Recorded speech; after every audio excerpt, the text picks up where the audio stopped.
చింతకాయ తొక్కు పచ్చడి అయితే అద్దరిపోయిందండి. ముందుగా స్టవ్ మీద కడాయి పెట్టుకొని 1/2 టీ స్పూన్ మెంతులు, టేబుల్ స్పూన్ జీలకర్ర. ఇప్పుడు స్టవ్ని సిమ్లో పెట్టుకొని ఈ జీలకర్ర మెంతుల్ని దోరగా వేయించుకుందాం. మెంతులు జీలకర్ర వేగాయండి. ఇప్పుడు స్టవ్ ఆఫ్ చేసుకొని సపరేట్ ప్లేట్లోకి తీసుకుందాం. 1/2 కిలో చింతకాయల్ని శుభ్రంగా కడుక్కుందాం.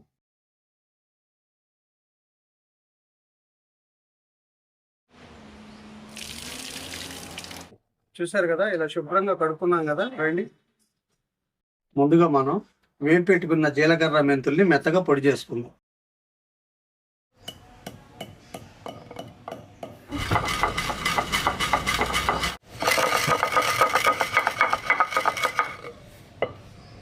ఇలా మెత్తగా పొడి చేసుకున్నాం కదా. ఇప్పుడు ఇందులో ఒక 5 వెల్లుల్లి రెబ్బలు, ఒక 15 పచ్చిమిర్చి. ఇవి బాగా కారంగా ఉంటాయండి, అందుకే నేను 1/2 కిలోకి ఒక 15 అంటే 70 గ్రాముల మిరపకాయలు వేసాను. మీరు కారం తక్కువ ఉన్నవైతే కనుక కొద్దిగా ఎక్కువ తీసుకోండి. మనకు చింతకాయలో ఉన్న పులుపును డామినేట్ చేయాలంటే కొద్దిగా కారం గల మిరపకాయలే తీసుకోవాలి. ఇప్పుడు 1.5 టేబుల్ స్పూన్ ఉప్పు, 1/2 టేబుల్ స్పూన్ పసుపు.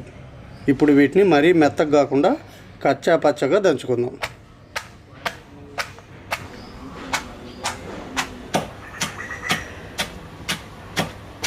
మిరపకాయలని ఇలా దంచుకున్నాం కదా. ఇప్పుడు ప్లేట్లోకి తీసుకుందాం. ఇప్పుడు కడుక్కున్న చింతకాయలని కూడా దంచుకుందాం.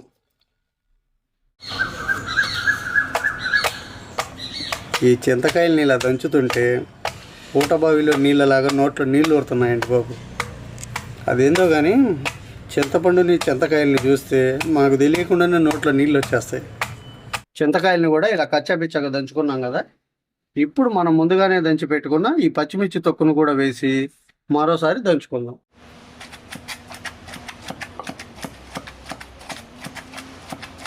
చింతకాయ తొక్కు పచ్చడి కచ్చా పచ్చాగానే దంచుకోవాలి. ఇంకోటి ఏంటంటే ఇలా రోట్లో దంచుకుంటేనే మనకు రుచి, మిక్సీలో వేయకూడదు. ఇలా కచ్చా పచ్చాగా దంచుకున్నాం కదా. ఇప్పుడు ఒక బౌల్లోకి తీసుకుందాం. మా చిన్నప్పుడు చింతపండు, ఉప్పు, జీలకర్ర రోట్లో వేసి తొక్కి గుండ్రటి ఉడ్డలు చేసి ఒక పుల్ల గుచ్చి అబ్బా చప్పరిస్తుంటే అవేనండి మాకు అప్పుడు లాలీపప్పులు. మీలో ఎంతమంది తిన్నారు అలాగా? నా కామెంట్లో చెప్పండి. చింతకాయ తొక్క అయితే రెడీ అయిపోయింది. రండి పోపు పెట్టుకుందాం. ఇప్పుడు స్టవ్ మీద ఒక కడాయి పెట్టుకొని 3 టేబుల్ స్పూన్లు ఆయిల్ వేసుకుందాం. ఆయిల్ వేడైందండి. 1/2 టీ స్పూన్ ఆవాలు, 1/2 టీ స్పూన్ జీలకర్ర, ఒక 5 ఎండుమిర్చి, 2 రెబ్బల కరివేపాకు. పోపు వేగిందండి. ఇప్పుడు స్టవ్ ఆఫ్ చేసుకుందాం.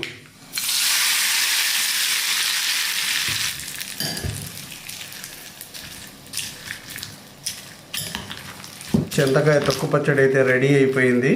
వేడి వేడి అన్నంలో 2 చుక్కలు నెయ్యి వేసుకొని తింటే ఉంటుందండి. రండి, ఇంకెందుకు ఆలస్యం, లాగించేద్దాం.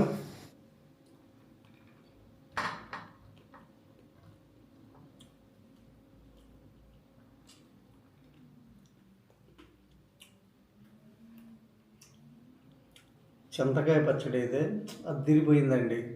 అసలు తింటుంటే ఆ వేడి వేడి అన్నంలో 2 చుక్కలు నెయ్యి వేసుకొని ఆ పులుపు, ఉప్పు, కారం అలా నోటికి తగులుతుంటే ఇంకా తినాలనిపిస్తుందండి. మరి మీరు కూడా నేను చేసిన పద్ధతిలో ఒకసారి చేసి అది ఎలా వచ్చిందో నాకు కామెంట్ సెక్షన్లో చెప్పండి. ఈ వీడియో కనుక మీకు నచ్చినట్లయితే ఒక లైక్ చేసి షేర్ చేసి మన ఛానల్ని సబ్స్క్రైబ్ చేసుకోండి. మళ్ళీ రేపు ఒక మంచి రెసిపీతో మీ ముందుకు వస్తా. Thank you. ఈ చింతకాయ తొక్కు పచ్చడి వేడి మీదే తినాలండి, అప్పుడే దాని రుచి తెలుస్తుంది.